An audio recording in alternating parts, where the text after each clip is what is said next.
hot, y'all. So we got somebody mailing these fake pipe bombs around here, it looks like, on the news. And they're hitting all these people who don't like Trump. I guess the newest one I'm seeing this morning was Robert De Niro. Either way, this is stupid.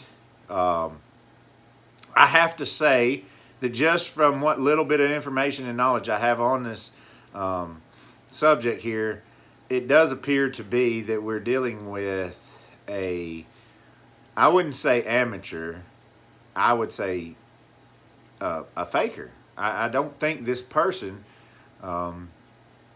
knew what they were doing. And if they did, they're so far professional and they're genius because they're leading everybody down a different path.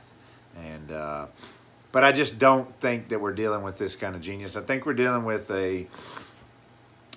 either a deranged Trump supporter or somebody from the left. That's what I think. I look at it like this. There's just a couple telltale signs. As somebody who knows a little bit about explosives, you're going to have a triggering mechanisms. You're going to have, your explosive agent and chemical, whatever. You're going to have activators.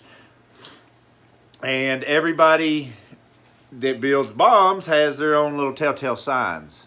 You can see their work in all their bombs. You can find similarities. You can find, you know why? Because they work. Because their philosophy and their system that they have down pat works. All right. So this person's system didn't work. So it tells me they didn't have a system. This person either, like I said, was a deranged Trump supporter, sending these out as warnings to people or to try to scare people. I wouldn't call them warnings. I would just call them to scare, because what are you warning them for? Because I don't think this person is capable of making a true functioning bomb.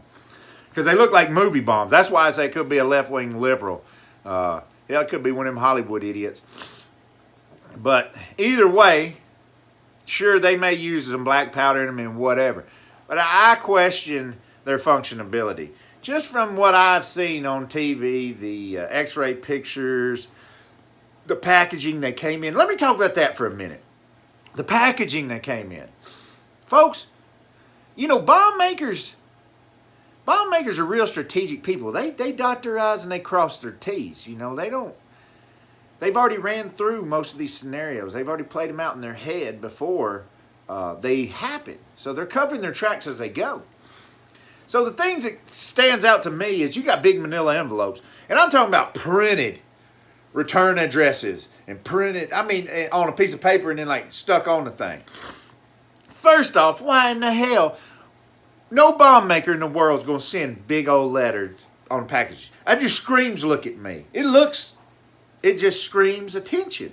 No bomb maker is going to send it in crap like that. 2, damn sure not going to misspell anybody's names like Debbie Wasserman Schultz or John Brennan. Because they've already done their homework. They put a lot of studying into these subjects that they're about to go after. They know how to spell their names, and they know where to find them. They don't mail it to the wrong addresses. So all these things, to me, are just telltale signs of somebody who knows absolutely nothing about what they're doing. Another thing, overpaid postage on each, 6 forever stamps on each manila envelope, all right? And then on most of the packages, they haven't even been stamped like they've been through the postal system. Hello? Jesus Christ, what other kind of red flags can you have? There's pretty much every red flag that you could possibly have on a package on these packages. That does not scream professional bomb maker, folks. So none of them go off. None of them. You think if a real pro was out there sending them, if we wouldn't have any detonations? Do you think even if an amateur was out there doing it, we would have detonations? They may be in transit. They may be whatever. They may not hit the target. They may blow up before the target. They may blow up in the damn mail place. But you'd have detonations. You wouldn't have a perfect 100% fail rate like we have on these. Not going to lie, I wish that one would have got Soros, but that's another topic. But we have a 100% fail rate. And I'm not going to lie, I look at these bombs on TV and what I can just see of them. I don't have them in my hand. I can't inspect them. It looks like movie shit to me. I'm not saying like a movie prop, but it looks like somebody designed a bomb or tried to make a bomb by the only way that they knew how, what they had seen on TV. You see what I'm saying? And TV's fake. I mean, one of these had like a digital clock on it. Bomb makers don't put digital clocks on shit, people. You think they want you to know when the bomb's going to go off? Hell no. That's for TV. So that's another telltale sign that says we're not dealing with the pro here.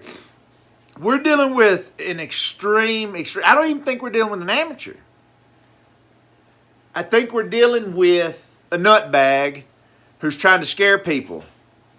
Possibly, you could be dealing with a teenager, who knows, or a deranged Trump fan. Or you could be dealing with a left-winger. You know, you could be dealing with one of these Hollywood nutbags that's, because apparently the narrative, I watched the news last night. You turned to all the channels. They're talking about these bombers, or the bombing and whatever else is going on. And they're also, you turn to CNN, all they talk about is blaming Trump for these bombs. And I'm sitting there thinking, what? Now, they're not saying Trump mailed them out, but, Trump's call to violence is what's causing this, and his, I mean, it's amazing what that fake news spews. So it wouldn't surprise me if it was some left-wing nutbag trying to plot something, because you know how they tried to plot these caravans to come up here around election time hoping that they could swing votes. It wouldn't surprise me if they got some ploy out here to do this crap and sit around here and blame it on Trump. I don't think that's possibly it. But those are my two scenarios. Well, there's actually a third, and it's a very, very rare one. And we're dealing with a goddamn super genius who is sweeping his tracks and throwing everyone off the loop and taking the FBI for a loop and everything. I just don't think we're dealing with an individual that intelligent. We would have seen some detonations if we were. Like I said, I think it's a nutbag, nothing to be worried about, but still, at the end of the day, nothing that needs to be going on. America, you need to get your shit together and wake up. Roll Tide. God bless.